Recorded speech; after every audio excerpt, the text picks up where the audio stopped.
दोस्तों, सिरफरे आशिक कहाँ पाए जाते हैं? इनको तो आगरा या बरेली में होना चाहिए। ये रोड पे क्यों घूमते हैं? खासकर मोस्टली दिल्ली की जहांगीरपुरी में। आपको याद होगा साक्षी मर्डर केस। मेरठ का रहने वाला साहिल, लव जिहाद, 16 साल की साक्षी, ना नुकुर करने मात्र से एक तरफा प्यार में भरी मार्केट में पहले तो चाकू से इतने वार करता है कि जब पोस्टमार्टम रिपोर्ट आती है तो वार गिने नहीं जा रहे थे। 16 वार ओनली सीने पे। उसके बाद एक पत्थर उठाता है, जो छोटे छोटे पत्थर होते जिनका फुटपाथ बनता है, कंक्रीट के बने हुए होते हैं। वो पत्थर उठाता है। इतने पत्थर कि वो गिने नहीं जाते हैं। पोस्टमार्टम रिपोर्ट करने वाला बेहोश हो गया था। उसके बाद मलकीत हत्याकांड। अब एक साक्षी जैसा एक सिरफिरा आशिक, 20 साल का आर्यन, जो कि 15 साल की सिंबुल, ना नुकुर कर रही थी, पट नहीं रही थी, उसका शिकार नहीं बन रही थी, उसके एंजॉय का साधन नहीं बन रही थी। और उसके बाद सिरफिरे ने मना के हारा। उसके बाद 1 साल मनाया और उसके बाद सोचा कि अब इसको अंजाम दूंगा। वही साक्षी वाला दोहराया गया। अच्छा बताइए, साक्षी का जब हो रहा था, उसकी दुर्दशा हो रही थी पत्थरों से, तो मार्केट में कोई बड़ा पत्थर लेके जाता, क्या उससे हटाया नहीं जा सकता था? साहिल को हटाया जा सकता था। बहुत सारे लोग अगर डंडे को लेकर के जाते और उसको एक बार्गिन उस पर शुरू कर देते वार पे वार, तो क्या साक्षी बच नहीं जाती? लेकिन ये दुनिया तो तमाशा देखती है, क्योंकि कानून भी तो तमाशा ही देख रहा है। आज भी साहिल और साक्षी के केस का कोई निपटारा नहीं हुआ है। साहिल जब मार के उठता है और जब अपनी मौसी के घर में पकड़ा जाता है, कड़ी पे कड़ी याद है मुझे ये केस का। इस केस की एक एक कड़ी मैं बता दूंगी कि कहाँ गया, कैसे पकड़ा गया, किन रिकॉर्डों से पकड़ा गया, किस टी शर्ट से पकड़ा गया। तो उसके चेहरे पे ना तो खौफ, ना तो गिल्टी, ना तो दुख, ना तो पश्चाताप, ना तो आंसू। तो क्या ऐसे सिरफिरे आशिक? अच्छा, ये एक और फोटो देख लो। सिरफिरा पागल, लंबे बाल वाला आर्यन, उम्र 20 साल, लड़की की 15 साल, 15 साल की किशोरी सिंबुल। डॉक्टर के पास जाती है, मम्मी से कहती, मम्मी मेरे को कुछ प्रॉब्लम है। मम्मी कहती, बेटा अपनी पड़ोस की सहेली को ले और फलाने डॉक्टर के पास चली जा। जैसे डॉक्टर के पास जाती है, पता नहीं। अच्छा, एक बात बताइए, भारत देश में कट्टा कैसे मिल जाता है आसानी से? किसी छोटे से बच्चों को, किसी झोपड़ वाले बच्चे को, किसी अनपढ़ गंवार सिरफिरे आशिक पागल को कट्टा मुहैया कौन कराता है? इसका मतलब बहुत बड़ी गैंग छुपी हुई है। ताबड़तोड़ हमला करो, ताबड़तोड़ इसमें गैंग कुकर्म करो और ताबड़तोड़ ऐसा हल्ला बोल करो कि पुलिस भी, अच्छा अब पुलिस पे दोष आएगा। अच्छा, पुलिस कितने केस निपटाएगी? हमें तो लगता है कि मैं पुलिस बनूंगी तो मैं तो पागल हो जाऊंगी ये केस देख करके। अभी तक मैं पुलिस का दोष देती थी, अब मेरी समझ में आया है, क्या समाज का कोई भी दोष नहीं है? क्या माँ बापों का कोई भी जिम्मेदारी नहीं है? क्या सरकार का या कानून की कोई जिम्मेदारी नहीं है? क्या साहिल को बचना चाहिए था अभी तक साहिल क्यों बचा हुआ है बताइए?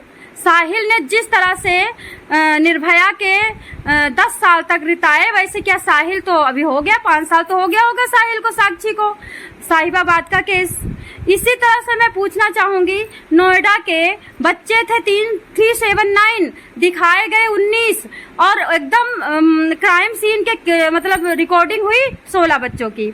देखो, तो वो तो अभी अपनी कोठी में 16 बच्चों को जो कबूला की, मैंने 16 बच्चों को हाँ काटा भी है, सब्जी भी बनाई है, 16 बच्चों को खाया भी है, तो वो फिर आराम से घूम रहे हैं। ये कानून का खौफ नहीं है ना, इसीलिए तो। अब सिंबल बेचारी डॉक्टर को बता रही थी कि डॉक्टर हमारे यहाँ दर्द होता है।